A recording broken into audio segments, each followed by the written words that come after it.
অনেক দিন থেকেই না এই কাজটা করার ভীষণ ইচ্ছে ছিল, কিন্তু ভেবে উঠতে পারছিলাম না যে কিভাবে করব, আদৌ আমি পারবো কি না। সেটা ভেবে একটুখানি নার্ভাস হচ্ছিলাম আর কি। তারপরেই মিশো থেকে ভাবলাম অর্ডারটা করেই নিই, যেহেতু পার্সেলটা বেশ কিছুদিন আগে এসেছে, আমার আনবক্সিং করাই হয়নি। তো আজকে ভাবলাম না, পার্সেলটা খুলি। তাছাড়াও অনেক দিন থেকে যা পরিমাণ বৃষ্টি হচ্ছিল, সেই জন্য এটা করার কথা ভাবতেই পারছিলাম না। যাই হোক, এই দুদিন থেকে একটু রোদ উঠেছে, তো ভাবলাম চলো আজকে এটা করেই ফেলি। তো দেখো, এদিকে আমি নিয়ে কাদামের পাক্কা রং, যেটা আমি একটা প্যান্টের উপর অ্যাপ্লাই করব। এটার বিভিন্ন কালার আছে, তো আমি এখানে ব্ল্যাক কালারটা নিয়েছি। প্যান্টটার অবস্থা তোমরা দেখতেই পাচ্ছ, পুরো ফেড হয়ে গেছে, বিশেষ করে এই পোর্শনটা একদমই ফেড হয়ে গেছে। যেহেতু এই প্যান্টটা আর পরার মতো পরিস্থিতিতে নেই, তাই ভাবলাম পুরো কালো কালার করে দেখি, যদি কিছুটা লুক চেঞ্জ করা যায় আর কি।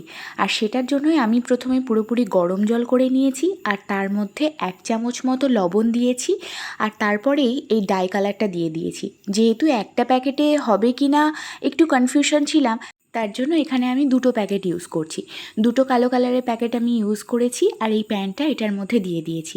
এখন এই অবস্থাতেই মোটামুটি 20 থেকে 25 মিনিট মতো এইভাবেই রেখে দেবো। আর এদিকে কাপড়ের যে অংশটা উঠে যাচ্ছে, সেই অংশটা আর একটু লাঠির সাহায্যে একটু ডুবিয়ে ডুবিয়ে দিচ্ছি। 20 থেকে 25 মিনিট হয়ে যাওয়ার পর আর একটা পাত্রে পরিমাণ মতো জল নিয়ে তাতে ডাইফিক্স লিকুইডটা দিয়ে দিতে হবে। এটা আমি 1 প্যাকেটই ইউজ করছি, 1 প্যাকেটেই আশা করছি হয়ে যাবে। আর এই প্যাকেটে লিকুইডের পরিমাণটাও বেশ অনেকটাই আছে।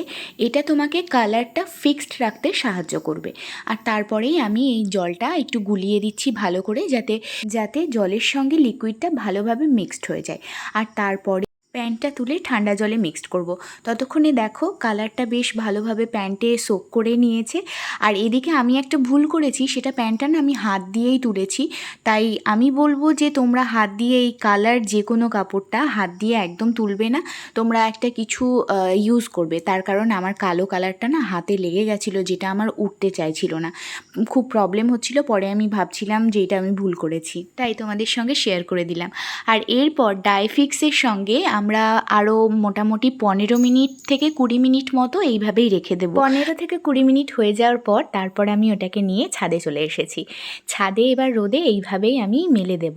যেহেতু তারে দিলে দুটো পার্ট আলাদা হয়ে যাবে, কালার যদি আলাদা আলাদা হয়ে যায়, তাই একটা হ্যাঙ্গারের সাহায্য নিয়ে হ্যাঙ্গারে প্যান্টটা ঝুলিয়ে এইভাবে তারে দিয়ে দেবো, যাতে কালারটা ঠিকঠাক থাকে।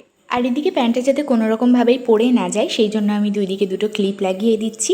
আর তারপর দেখো, এইটা হচ্ছে ফাইনাল লুক, এমন কালার এসেছে। তোমাদের ভিডিওটা কেমন লাগলো সেটা কিন্তু আমাকে কমেন্ট করে অবশ্যই জানিও। আর একটুও যদি হেল্পফুল হয় তাহলে প্লিজ লাইক করে দিও। এটা ফাইনাল লুক, এবার শুকোনোর পালা।